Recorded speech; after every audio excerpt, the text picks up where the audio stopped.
గోవిందాయ నమః. కృష్ణం వందే జగద్గురు. భగవద్గీత 4వ అధ్యాయము 28వ శ్లోకం.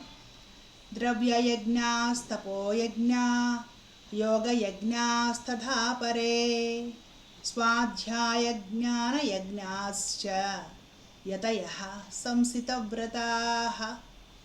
కొందరు ద్రవ్య సంబంధ యజ్ఞములను, మరికొందరు తపోరూప యజ్ఞములను, కొందరు యోగరూప యజ్ఞములను చేయుదురు. మరికొందరు అహింసాది తీక్ష్ణ వ్రతములను చేపట్టి యత్నశీలురై స్వాధ్యాయ రూప జ్ఞాన యజ్ఞములను ఆచరింతురు. ఎన్ని రకాల యజ్ఞములు ఉన్నాయో, పరమాత్మను చేరడానికి ఎన్ని రకాల సాధనా మార్గాలు ఉన్నాయో, ఎన్ని దారులు ఉన్నాయో పరమాత్ముడే కూలంకషంగా భగవద్గీత ద్వారా వివరించి చెబుతూ ఉన్నారండి. చాలామందికి తెలియక అజ్ఞానంతో చేసే పని ఏంటో తెలుసా? మనం చేస్తున్న ప్రాసెస్ ఇతరులు చేయడం లేదు కాబట్టి వాళ్ళు కరెక్ట్ కాదు, అంతే. మనకు తెలిసిందే గొప్ప, ఇతరులు చేసేది ఏది గొప్ప కాదు అన్నట్లుగా ఉంటారనమాట. మనం ఏం చేస్తున్నామో అది ఇతరులు చేయట్లేదు కాబట్టి వాళ్ళు సనాతన ధర్మానికి వ్యతిరేకము. ఈ విధంగా సోషల్ మీడియాలో కూడా చెలరేగిపోతూ మాట్లాడే వాళ్ళని మనం గమనిస్తూ ఉంటున్నాం, చూస్తున్నాం ఇవాళ రేపు. ఇవన్నీ కూడా అజ్ఞానజనితంగా మాట్లాడే మాటలు తప్ప శాస్త్రోక్తమైనవైతే కాదు, కూలంకషంగా తెలుసుకొని మాట్లాడే మాటలైతే కాదు అని గమనించి రెచ్చిపోకుండా సంయమనంతో ఆగాలి. కొందరు విగ్రహారాధన చేయరు. సనాతన ధర్మంలోనే విగ్రహారాధన చేయకుండా హోమాలు, యజ్ఞాలు, వేదోక్త మంత్రాల ద్వారా చేస్తూ ఆ హోమరూపంగా భగవంతుడిని ఆరాధించే విధి విధానాలు ఉన్నాయి. ఆ పద్ధతి ఫాలో అయ్యే వాళ్ళని పట్టుకొని వీళ్ళు విగ్రహారాధన చేయరంటే విగ్రహాలు పెట్టి పండగలు, పూజలు, భజనలు ఇలాంటివన్నీ చేయరు కాబట్టి ఇది సనాతన ధర్మానికి వ్యతిరేకమండి. ఇంకొందరు ఎప్పుడు కూడా ధ్యానం చేసుకుంటూ ఉంటారు, పూజలు ఎక్కువ చేయరు. ఎప్పుడు కూర్చొని ప్రశాంతంగా ఉంటారు, బయట విషయాలు జోలికి పోరు. ఎప్పుడు ఎంత కుదిరితే అంత ధ్యానం చేసుకుంటూ ఉంటారు. ధ్యానంలో వరిష్ఠ దైవాన్ని ధ్యానించుకుంటూ ఉంటారు. వాళ్ళని పట్టుకొని వీళ్ళు పూజలు చేయరు, పసుపులు రాయరు, బొట్లు పెట్టరు, గొడవ చుట్టూ తిరగరు, గోపురాల చుట్టూ తిరగరు. వీళ్ళు సనాతన ధర్మానికి సంబంధించిన వారు కాదు, వీళ్ళొక కల్ట్, ఇలా పేర్లు పెట్టేస్తారు. ఇవన్నీ వాస్తవానికి పరమాత్ముడే భగవద్గీతలో చెప్పారు. రకరకాల దారులు, రకరకాల సాధనా మార్గాలు నన్ను చేరడానికే ఉన్నాయి. వారి వారి పూర్వజన్మ సంస్కారాలను బట్టి, వారి అభిరుచిని బట్టి, వారికి జన్మలో అందిన శిక్షణను బట్టి ఒక్కొక్కరు ఒక్కొక్క మార్గాన్ని ఫాలో అవుతూ వెళుతూ ఉంటారు. ఎలా ఫాలో అయినా సరే ధర్మబద్ధంగా అది ఆచరించుకుంటూ పోతే, నిష్కామభావంతో నన్ను పొందాలి అనే ఒక భావనతో ఆచరించుకుంటూ పోతే దానికే తపస్సు అని పేరు. తద్వారా వాడు నన్నే పొందుతారు అని పరమాత్ముడు చెప్తూ ఉన్నాడు అనమాట. భగవద్గీత చదవక, అర్థం చేసుకోక మనకి నచ్చిందే కరెక్ట్, మనకు నచ్చినది ఏది కూడా కరెక్ట్ కాదు. ఈ విధంగా పేర్లు పెడుతూ ఉంటారు. ఏకేశ్వరోపాసన చేసే వాళ్ళని పట్టుకొని హిందూ ధర్మంలో బహుదేవత ఆరాధన ఉంది, వీళ్ళు ఏకేశ్వరోపాసన మాత్రమే చేస్తున్నారు. లేదంటే ఈ సాంప్రదాయంలో ఒకళ్ళని పూజిస్తారు, ఇంకొకళ్ళని మాకు నచ్చిన వాళ్ళందరినీ పూజించరు, కాబట్టి ఇది రాంగ్. ఇలాగా రకరకాలు సోషల్ మీడియా వచ్చాక ఈ ప్రవాహానికి అంతు లేకుండా పోయింది.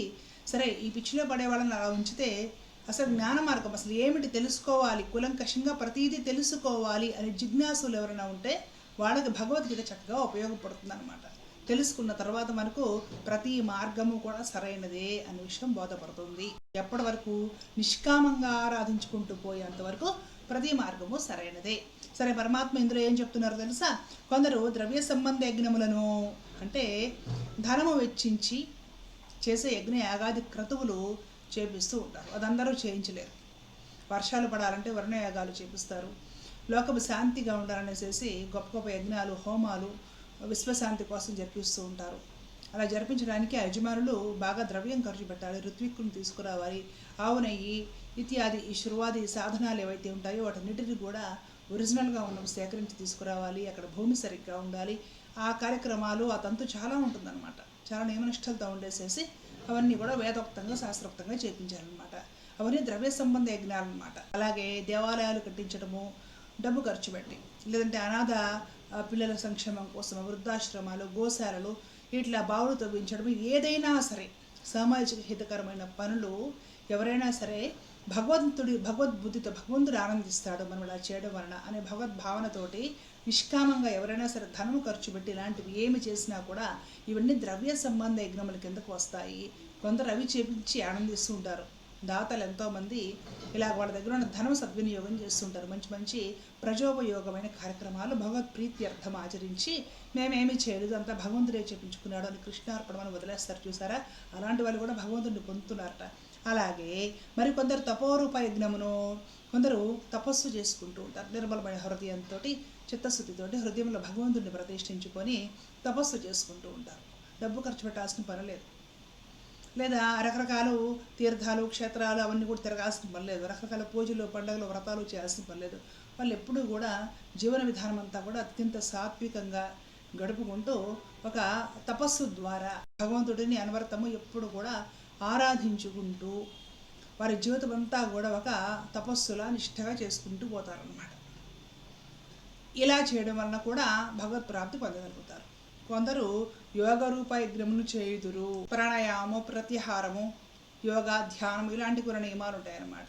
శరీరం ముందు శుద్ధి చేసుకొని తద్వారా మనస్సును శుద్ధి చేసుకొని మనస్సు ఎందున్న సూక్ష్మమైన బుద్ధిని శుద్ధి చేసి తద్వారా ఆత్మను శుద్ధి చేసి ఆ విధంగా ధ్యానిస్తూ భగవంతుడిని మనస్సు ఎందు నిలుపుకొని ఆ పద్ధతి ద్వారా ఇంద్రియాల మీద సంయమనము అంటే పట్టు సాధించి ఇంద్రియాలు కంట్రోల్ చేసుకొని ఆ భగవంతుడిని నిరాకారుడునో సగుణుడినో మనసులో నిలుపుకొని హృదయంలో ప్రతిష్ఠించుకొని ఆ విధంగా ఆ యోగము ద్వారా యోగమును ఆశ్రయించి సాధన చేసి కూడా భగవత్ ప్రాప్తిని పొందుతారట.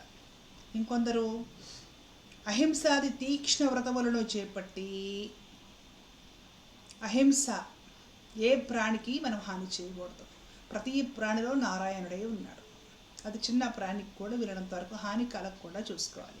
ఈ లోకంలో మాటల ద్వారా చేతల ద్వారా మానసికంగా ఆలోచనల ద్వారా కూడా ఎవరికి మనం అపకారము హాని చేయకూడదు. ఎవరికి చేసినా సర్వేశ్వరుడికి చేసినట్లే అనే ఒక భావనతోటి దాన్ని ఒక నిష్ఠగా నియమంగా తీసుకొని ఆహారం కూడా శుద్ధ సాత్వికమైన ఆహారము కొంతగా తీసుకుంటూ ఆ విధమైన సదాలోచనల ద్వారా సత్ప్రవర్తన ద్వారా ఇంద్రియాల మీద పట్టు సాధించి సంయమనం అలవర్చుకొని ఆ విధంగా పరమాత్మను మనసులో ప్రతిష్ఠించుకొని పరమాత్మ ప్రీత్యర్థము అహింసా వ్రతము చేస్తూ ఉంటారు. అలా కూడా నన్నే పొందవచ్చు.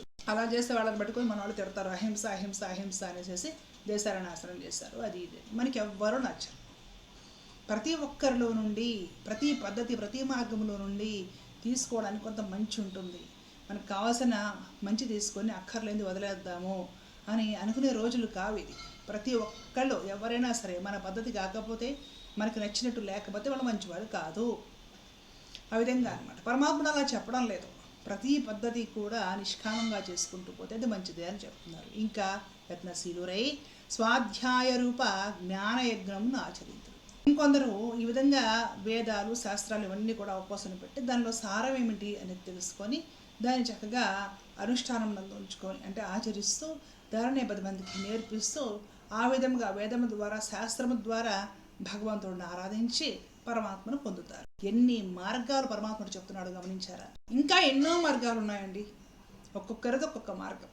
నిష్కామంగా నిష్కపటముగా రెండో ఆలోచన లేకుండా భగవత్ ప్రాప్తి కోసం భగవత్ ప్రీత్యర్థము నీవు చక్కగా ధర్మబద్ధంగా చేసుకుంటూ పోయే నీ ఆచరణ నిన్ను పరమాత్మ దగ్గరికి చేర్చుతుంది. పరమాత్ముడు ఇన్ని దారులు భగవద్గీతలో చెప్పారు, గుర్తుపెట్టుకోవాలి. ఈరోజు ఎంత ప్రచారం జరుగుతూ ఉంటుందో ఈ సోషల్ మీడియా ఒకటి వచ్చాక మొత్తం భగవద్గీతకి ఆచరణకు విరుద్ధమైన ప్రచారాలే.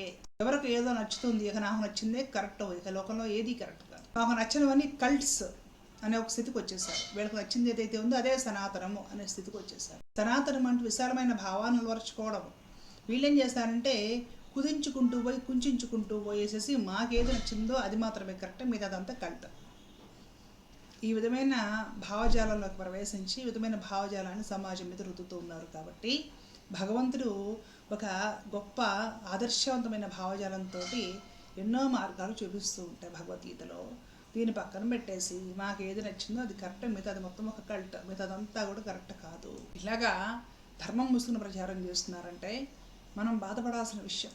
తెలుసుకోవాలి నిజంగా భగవద్ వాక్కు ఏమిటి, భగవంతుడు ఏం చెప్పదలుచుకున్నాడు నేర్చుకోవాలనే జిజ్ఞాసులకు భగవద్గీత మాత్రమే కరెక్ట్. సోషల్ మీడియాలో అంటే వాళ్ళు చెప్పింది వీళ్ళు చెప్పింది నేను చెప్పింది ఇంకొకటి చెప్పింది కరెక్ట్ కాదండి.